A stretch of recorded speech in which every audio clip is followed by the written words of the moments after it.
constantly flowing and it's constantly changing. The world's greatest salmon river. The river is never in equilibrium. Both calm and exciting. Welcoming river. The river itself was a transportation corridor for thousands of years. It's shaped the economy and everything we do in the province of British Columbia and Canada. So swimming the Fraser River, the first swim that I did in 1995, was the hardest thing I ever did in my life. I had never swam in a river before, but swimming the 1,400 kilometer length of the Fraser River took 3 weeks in water that was so cold that after the first day I was hypothermic, exhausted, and wondering, what have I got myself into? I was blown away by the people that I met and the communities. I meet people in Dunster or Prince George, Quesnel, Williams Lake, who really love the Fraser. Like growing up in the Lower Mainland, I kind of, to be honest, was a little bit oblivious to the river, which in itself makes me think, are other students who are, at the age when I was not aware of it, maybe they're not aware of it either. The connections that we see instantly turn from curiosity to understanding. I think that students don't really realize how big the river is, Being alongside the river, being in a space where you're seeing George upstairs, our giant sturgeon, and being able to point out the different parts of him and talk about his experience in the river. You have you use all your senses to interact with what is in here. You have to listen to stuff, you can touch stuff, you can build stuff, you can perform and pretend you're in a boat, moving objects.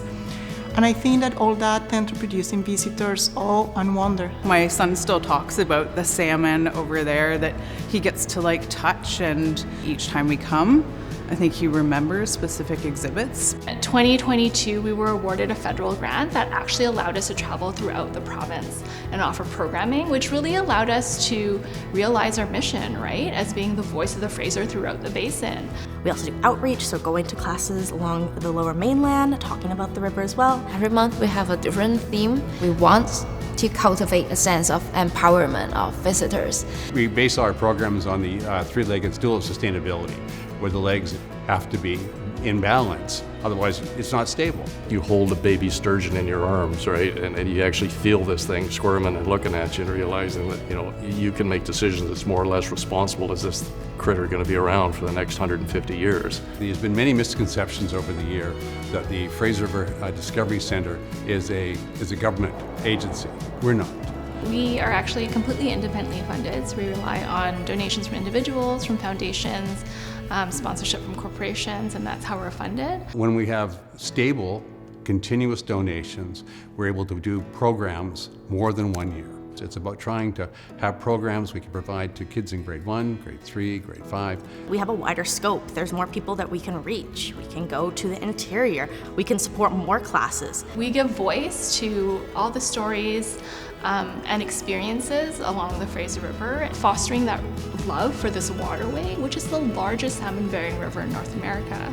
It's worthy of preservation. It's worthy of us to take care of it. You need to protect it, because if you don't, you'll lose it. And then to have the Fraser without the salmon, without the sturgeon, without all the things that depend on that, basically you're looking at a hollowed out ecosystem. If you have ever walked along the river in front of the center, the money that you contribute helps us be the voice for that river.